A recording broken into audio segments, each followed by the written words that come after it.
Здравствуйте! Сегодня в программе. Туркменистан с размахом отметил 33-ю годовщину независимости. Ашхабад с визитом посетили руководители международных организаций и компаний. Делегация Туркменистана участвует в 79-й сессии Генассамблеи ООН в Нью-Йорке и другие новости.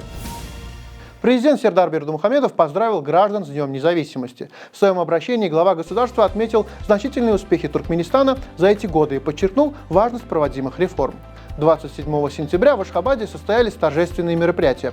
Утром президент возложил цветы к монументу независимости. Затем прошел масштабный военный парад, продемонстрировавший мощь вооруженных сил страны. Особое внимание привлекло участие женщин-военнослужащих и конных подразделений на знаменитых ахалтекинских скакунах. Кульминацией праздника стал грандиозный фейерверк над столицей. По всей стране прошли народные гуляния и концерты. В честь праздника президенту Сердару Бердымухамедову был преподнесен дар ахалтекинский жеребец по кличке Довамлы. Президент Туркменистана и председатель Халк Маслихаты провели ряд встреч с представителями иностранных компаний, обсуждались перспективы сотрудничества с российской группой «Возрождение», немецкой «Класс», французской «Буик» и американской «Джон Дир». Особое внимание уделялось проектам в сферах строительства, сельского хозяйства и промышленности. Кроме того, глава государства и национальный лидер приняли председателя Всемирной конфедерации этноспорта Билала Эрдогана, на встречах с которым обсуждались перспективы развития спортивного сотрудничества.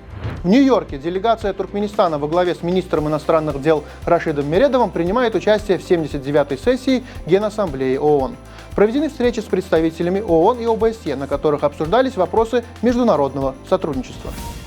Еврокомиссия дала Турции и Германии 6 месяцев на решение спора о рецепте донер-кебаба. Конфликт начался в 2022 году, когда Турция потребовала от немецких ресторанов готовить донер по традиционному рецепту. Германия выступила против, так как в Европе блюдо готовится иначе. Если страны не договорятся, ЕС сам установит стандарты приготовления донера. Бэтмен стал первым супергероем, получившим звезду на Аллее Славы в Голливуде. На церемонии присутствовал Берт Уотт, игравший Робина в сериале 60-х годов. Звезда Бэтмена расположена рядом с именами Адама Уэста и Боба Кейна. Интригой стало появление на церемонии человека в костюме Бэтмена.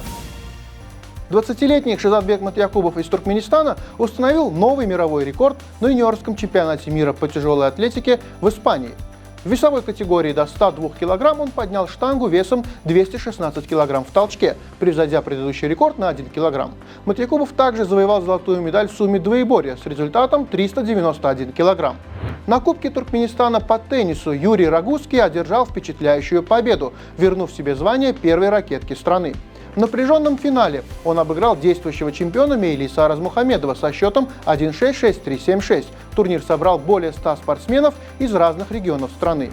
Мужская и женская сборные Туркменистана по шахматам совершили настоящий прорыв на 45-й Всемирной шахматной олимпиаде в Будапеште. Обе команды завоевали малые золотые медали в своих категориях, значительно улучшив позиции в общем зачете. Мужская сборная заняла 24 место, а женская 32-е, что стало лучшим результатом в истории участия страны в этих соревнованиях. На сегодня это все. Увидимся на следующей неделе. И не забывайте, что Туркмен Портал – ваш самый надежный источник новостей.